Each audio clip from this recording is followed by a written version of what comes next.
Hi guys, welcome back to CJ's Keto Kitchen. Tonight we're going to be making another easy dish, something that you can get on the table very quickly, especially on a busy weeknight. And it's going to be pan-seared chicken thighs with a mushroom gravy. So come along and let's get started. So sometimes on this way of eating, we eat certain foods fairly often, especially meats like chicken and beef, pork chops. So sometimes it can be difficult to find recipe ideas that are relatively easy that you can get on the table quickly that kind of break up the monotony of some of the similar foods that we're eating. And so that's what this recipe is all about, because it is using chicken thighs, but it's very quick, but it's also very savory. And chicken thighs are a really great source of fat and protein, so they make a really nice dish. So this has an easy mushroom gravy, and it is also something that the people in your life that don't practice the ketogenic lifestyle could also eat, because this could be served with some kind of carbohydrate side dish. And so it's something that the entire family can enjoy. So come along and let's get started. This is a one-pot dish, so it's going to be nice and easy. So to begin our dish, we need to pan sear our chicken thighs. So in order to do that, I have started to pre-warm skillet, and inside my skillet I have a tablespoon of the Epic beef tallow. And this is a very good brand. It's part of our favorites in our Amazon list of things that we love to cook with. So I am going to be taking about 8 chicken thighs. And I have taken any excess skin off. These are boneless, skinless thighs. And they're already butterflied. And I have taken the juice of 1 lemon and put that on our thighs and let that soak in for about 5 minutes. It's just going to give us a nice acidic base. So I'm going to put these thighs into our preheated pan and let them start searing.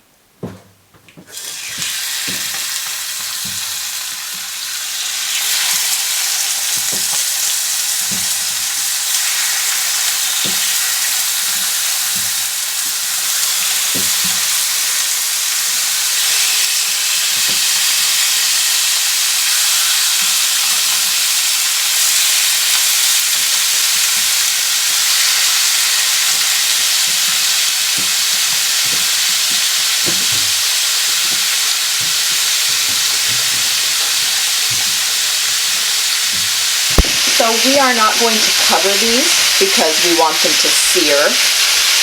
And if you cover them, they will tend to poach instead of get brown on both sides. So I am going to use a splatter guard just to keep the amount of splatter from coming all over. But that still allows all of the steam to escape so that they will sear and get brown. That's what we want.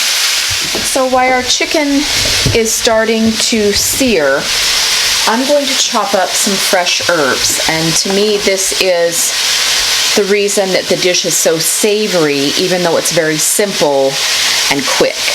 So I'm going to be using fresh rosemary and also fresh thyme.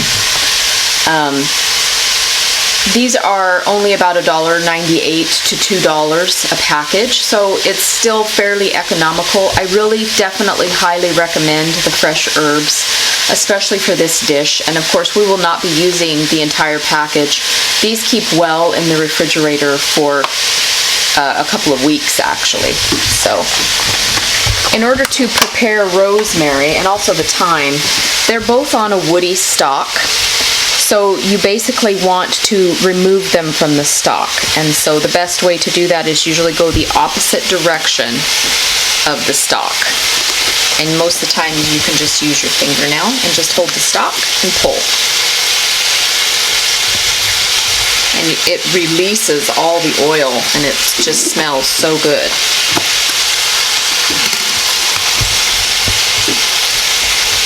And of course you can use as much as you would like for your taste. You could also use different herbs if these are not to your liking, if you have something that you like better. But I find that for poultry, especially, rosemary and thyme are very good options.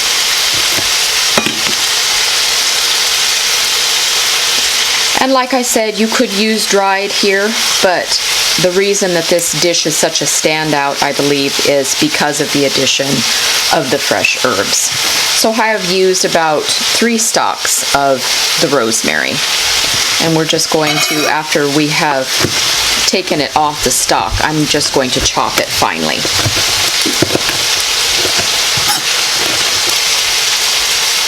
Okay, so we're just going to set that aside on our cutting board, and we're going to work on the thyme.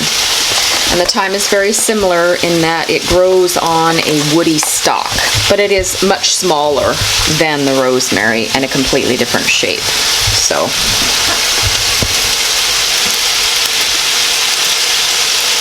and we just want to do our best to get it off the stalk. Just takes a little bit of patience. But it's best if you just kind of run the opposite direction of the stalk. That helps get the leaves off. It smells so good.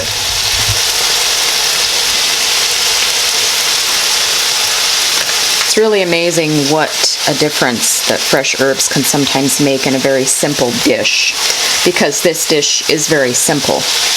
But fresh herbs do give it that real bite of pungent flavor that really can make a difference when you're doing something that is a simple dish. Now I'm just going to finish finely chopping the thyme that we took off.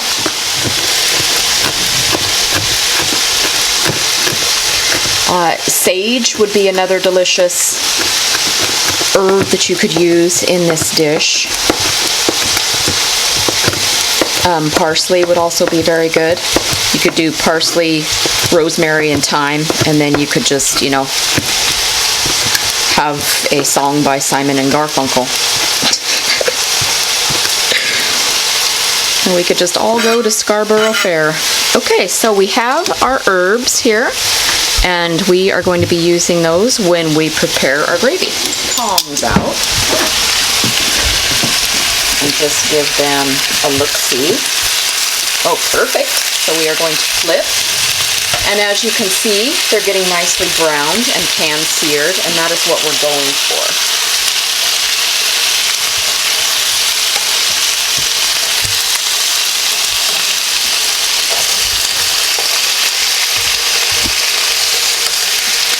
And that beef tallow is going to give them a nice, rich, meaty flavor and add some yummy fat that is going to incorporate well into our gravy, because we are going to be using our drippings from this process. And so this is basically a one-pot dish.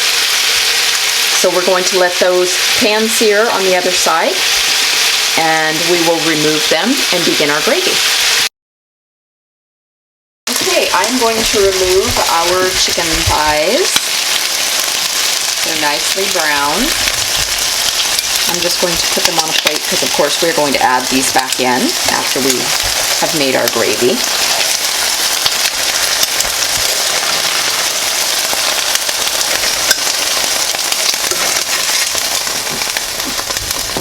Okay, so we have all of our yummy drippings in here. I'm just going to kind of move those all around.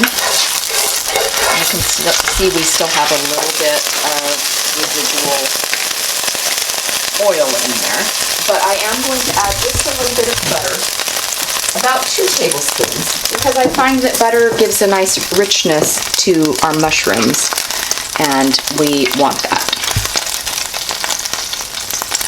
And after that melts, we are going to add about 8 ounces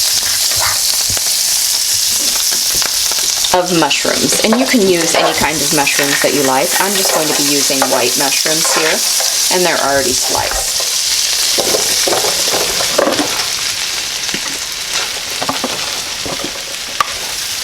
And we're just going to let those saute and absorb our dripping flavor, and then we will add some more seasonings and also our herbs. Okay, so our mushrooms have reached the texture that we would like. They're nicely sauteed. Now we're going to add our herbs. So we're going to add the fresh herbs that we chopped.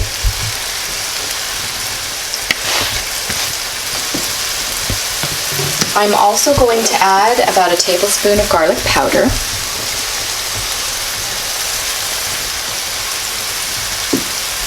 And I'm going to add about a little more than a teaspoon of poultry seasoning.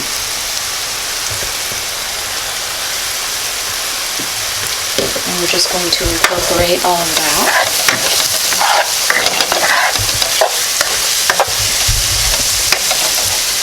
I wish you had smell-o-vision because it smells really delicious.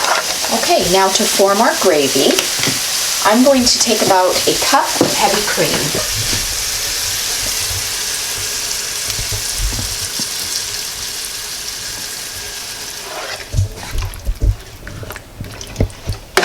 And I'm going to turn our burner down just a bit. And we're going to let this come to a simmer. And I'm going to put a lid on it at this point. I'm sure CJ wishes I would put a lid on it more often. Okay, so I have let our mushroom gravy simmer for about 15 minutes. And now our final step for our gravy sauce is to add a half a cup of grated Parmesan cheese. Just stir that in. And then as soon as we get that incorporated, we'll put our thighs back in and let them come back up to temperature. And then we will be able to serve it. And we will let CJ have his taste test. And that Parmesan cheese thickened our sauce very nicely. I'm also going to add our residual drippings from our chicken thighs having rested here on the plate.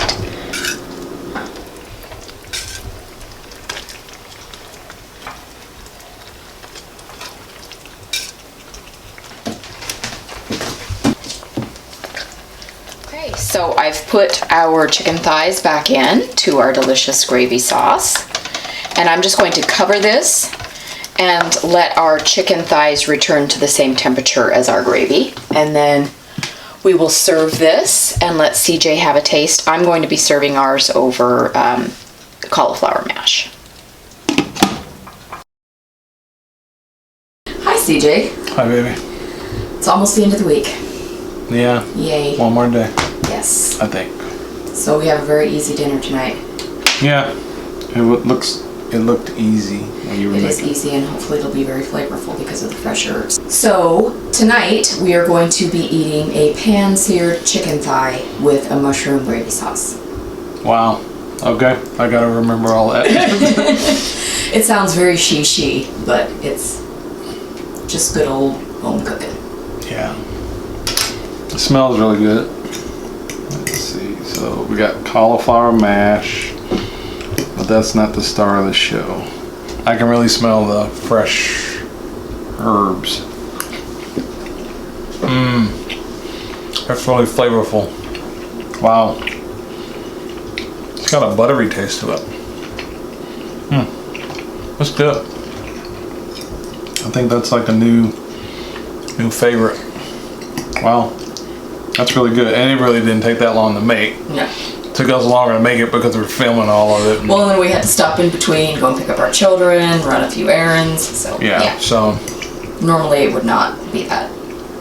yeah, It is truly quick. Wow, that's really good.